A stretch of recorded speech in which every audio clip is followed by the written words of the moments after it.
Alright, so welcome back to another deep dive. This time, we're going to be tackling a question that's got the gaming world buzzing right now. Is the PS5 Pro really worth the hype? We've got a stack of reviews and opinion pieces, all about Sony's latest and greatest, and we are going to break it all down. The PS5 Pro is a mid-generation upgrade. It is essentially a souped-up PS5, aimed at squeezing out every last drop of visual fidelity. So, okay, for those who haven't been obsessively refreshing gaming blogs, what exactly are we talking about here? What makes the PS5 Pro different? The PS5 Pro boasts a more powerful GPU, some extra memory, and double the storage space, a whopping 2 terabytes. Sounds impressive, right? But here's the catch.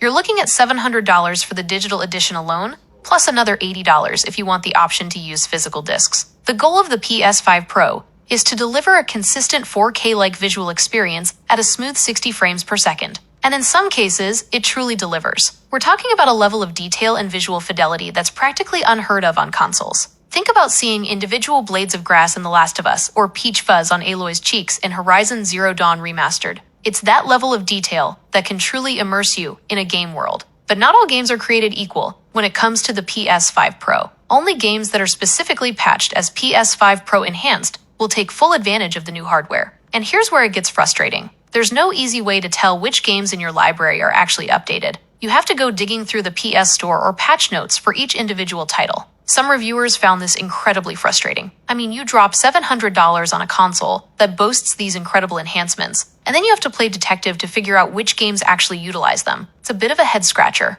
It certainly raises questions about Sony's communication strategy. You'd think they'd want to make it as easy as possible for players to identify which games will benefit from the Pro's hardware. It's almost like they're hiding this crucial information. And even then, the actual improvements can vary wildly depending on the game. Some developers are going all in, offering multiple graphical modes that let you prioritize resolution, frame rate, or ray tracing. Others are just offering subtle enhancements that might not even be noticeable to the average player. So it's kind of a gamble then. You're not always sure what you're getting with these Pro Enhanced updates. What about the other aspects of the PS5 Pro? Well, it's whisper quiet. No more jet engine sounds coming from your console, and that 2 terabytes of storage space is a game changer. But is that really worth the extra $300 for someone who primarily plays online games that don't take up much space? That's a valid point. It all comes down to individual needs and priorities. There was one aspect of the PS5 Pro that left some reviewers scratching their heads: the unboxing experience. Some even compared the PS5 Pro's box to one for a refurbished product. Not exactly the first impression you want for a $700 piece of tech. It's a bit baffling, isn't it? You'd expect a flagship console like this to have a more luxurious presentation. But perhaps Sony is prioritizing what's inside the box over the box itself. Maybe, but it's still a detail that stood out to several reviewers. And it speaks to a larger question about the overall value proposition of the PS5 Pro. So we've got incredible visuals potentially,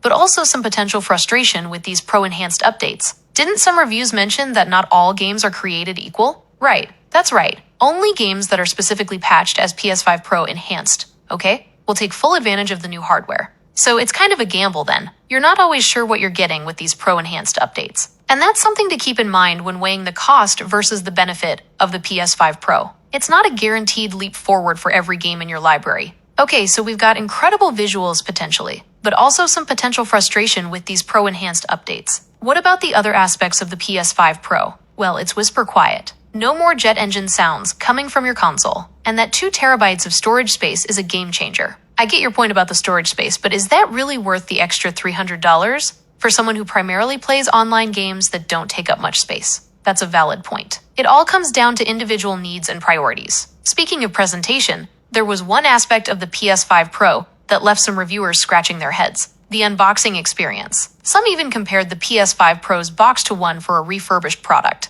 Not exactly the first impression you want for a $700 piece of tech. It's a bit baffling, isn't it? You'd expect a flagship console like this to have a more luxurious presentation. But perhaps Sony is prioritizing what's inside the box over the box itself. Maybe, but it's still a detail that stood out to several reviewers. And it speaks to a larger question about the overall value proposition of the PS5 Pro. Right, and that brings us back to the central question. Is this upgrade really worth it for the average PS5 owner? Especially when you consider that the PS5 is already in the latter stage of its life cycle. Rumors of a PlayStation 6 are swirling, and buying a pricey mid-generation upgrade so close to the next generation could be a gamble. It's definitely something to consider. And to complicate matters even further, Sony also released the PS5 Slim alongside the Pro, offering yet another option for PlayStation fans. We'll dive into the PS5 Slim and what it means for the console landscape in just a bit. But first, let's take a closer look at this whole Pro-enhanced game situation and explore why it's causing so much frustration among gamers and reviewers alike. Hopefully, Sony takes note and makes some changes to address this Pro-enhanced dilemma. But let's shift gears for a moment and talk about the PS5 Slim,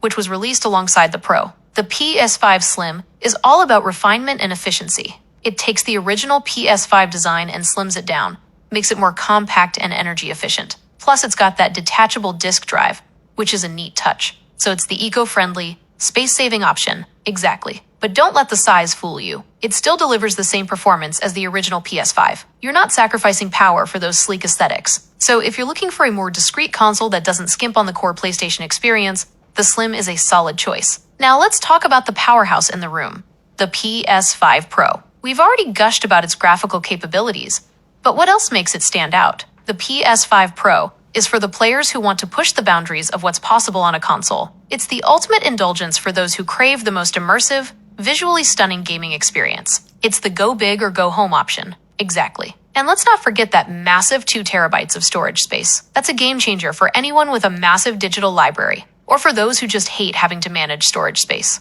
Yeah, no more deleting games to make room for new releases. You can practically build a virtual Fort Knox of games with that much storage. But of course, it comes at a price. Literally. That $700 price tag isn't for the faint of heart. And it raises an important question. Is the PS5 Pro really the best value proposition for newcomers to the PlayStation ecosystem? That's where things get tricky. The base PS5 is still a fantastic console with a vast library of games and a much more approachable price point. It's the tried and true option, the safe bet. Exactly. You're getting a great gaming experience without breaking the bank. And let's be realistic, most people won't even notice the visual difference between the base PS5 and the Pro, unless they have a top-of-the-line 4K TV. So for those who are just dipping their toes into the PlayStation world, the base PS5 might be the smarter choice, I would say. So it offers incredible value for the price. And remember, you can always upgrade to a Pro later down the line if you feel the need for more power. That's a good point. No need to jump into the deep end right away. Start with the base model, explore the amazing world of PlayStation exclusives, and then consider upgrading later if you feel the urge.